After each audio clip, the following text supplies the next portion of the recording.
Bienvenue à tous et merci d'être nombreux ce soir pour l'ouverture de cette exposition donc Grimpeuse des Cygnes qui inaugure un cycle d'exposition autour des femmes qui aura lieu dans les différents musées de Saint-Gervais tout au long de l'année 2020.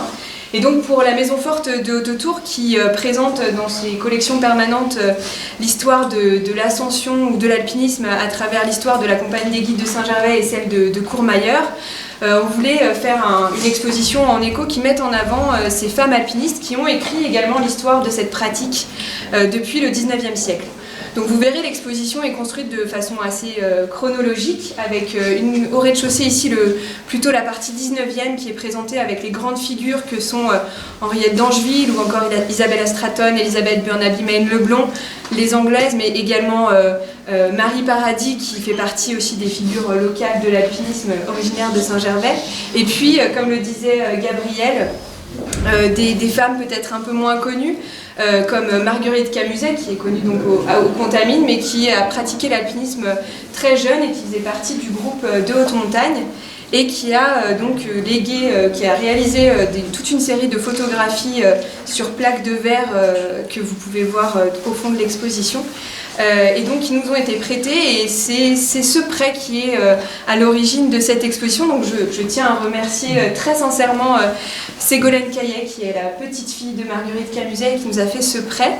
Voilà, et puis vous verrez à l'étage également se prolonger cette histoire avec plutôt la partie 20e et donc c'est les premières cordées féminines qui vont participer à l'émancipation des femmes dans cette pratique jusqu'aux professionnels et aux femmes qui ont porté l'alpinisme à un très haut niveau. Donc je remercie notamment Sylviane Tavernier qui nous fait l'honneur d'être là ce soir, première guide donc, de la compagnie des guides de Chamonix, première femme guide à intégrer cette compagnie. Qui a donc ensuite entraîné maintenant plus d'une quarantaine de femmes qui sont guides en France. C'est ça. Voilà, et qui a ouvert des voies. Vous verrez également d'autres femmes comme Catherine Destivelle qui font partie de cette histoire de l'alpinisme féminin et qui ont permis à la pratique également d'accéder à un très haut niveau avec des ouvertures de voies de première par des femmes. Donc c'était vraiment cette idée dans l'exposition de mettre à l'honneur toutes ces figures féminines jusqu'à aujourd'hui avec bien sûr pour la Compagnie des Guides de Saint-Gervais Sarah Blanc qui fait partie de la Compagnie des Guides de haute montagne de Saint-Gervais depuis quelques années maintenant. Qui s'excuse de ne pas être présente ce soir. Voilà, je l'espère une exposition qui vous intéressera et qui aura un beau succès et qui permettra de faire mieux connaître cette pratique de l'alpinisme et des femmes qui ont marqué son histoire.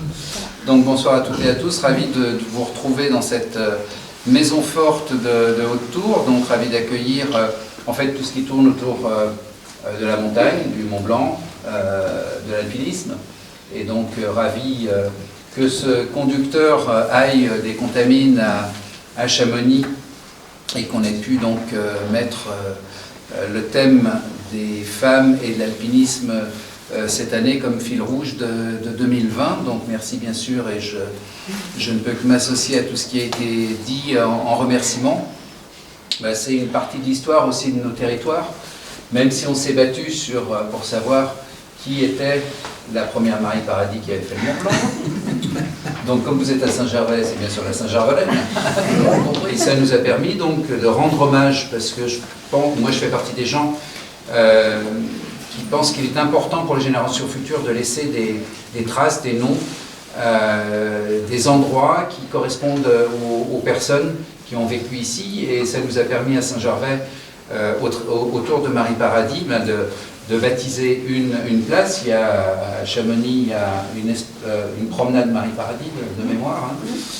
Et puis aussi de baptiser notre école, parce que bon, c'était une façon pour expliquer aussi aux enfants de la commune qu'il y a eu une femme qui a fait quelque chose qui était important à l'époque, très difficile. Et donc voilà, donc on est aussi très fiers de cette chose-là. Donc merci beaucoup pour la qualité. Donc ça c'est à l'adresse de celles et ceux qui ont conçu cette exposition. Merci à toutes celles et ceux qui ont prêté les œuvres. Donc, et cette maison donc se prête bien aussi.